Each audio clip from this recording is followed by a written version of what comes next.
This is everything my brother and I ate at London's oldest Michelin-star restaurant, and at the end I'll tell you how much it cost. We had a 10-course tasting menu and a wine pairing, so strap in for this 4-hour meal which I've edited into 2.5 minutes. The first course was scallop stuffed chicken wing, oysters and Exmoor caviar, and a truffled egg with aged parmesan. The restaurant is called Pied à Terre, it's in Fitzrovia, and it's been Michelin-starred for 31 consecutive years. This is especially impressive given it burnt down in 2004 and retained its 2 stars that year. Our first real starter is a plate of British tomatoes in a tomato consommé and topped with a Bloody Mary granita. It's an acidic dish, so you can't pair it with an acidic wine as it will overwhelm your palate. And the wine we initially had tasted soft and quite weak, but after eating the tomatoes and trying it again, it blossomed into this rich and acidic flavour as it had taken on the tomato's acidity. This is the first wine pairing I've had where I've actually noticed how much food can impact a wine's flavour. Second course was scallop with mushroom ketchup, king oyster mushroom, black autumn truffle, and sauce vin jaune. I thought it was rather clever how the chefs prepared the king oyster mushroom to resemble a scallop and the scallop to resemble the mushroom. Course number 4 is a Norfolk quail with pistachio, blackberry, duck liver mignonette and Elysium sauce. This was paired with a burgundy wine which the sommelier described as earthy, which basically means it tastes like high-end mud or dry old leaves. The year in a wine bottle indicates the grape harvest, and this wine's grapes were picked in 2013, which is the same year my brother started secondary school.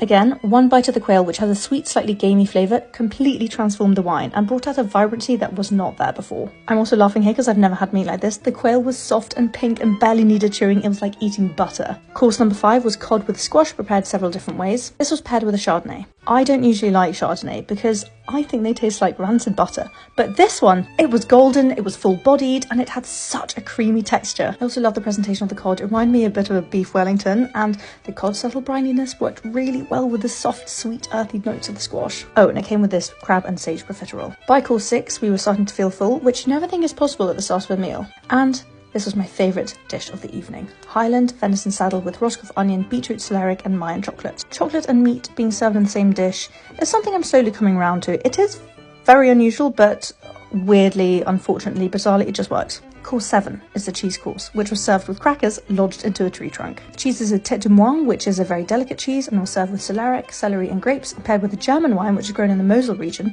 which is some of the steepest vineyards in the world, which you can see here. There was a palate cleanser, which I didn't film because I forgot, but the course afterwards was the Peter chocolate mousse, which was as heavy as it sounds. And we finished with a few sweet canapes. So prices. The 10-course tasting menu costs £150 per person, and the wine pairing starts at £150 per person as well. Do you think it's worth it? Follow for more.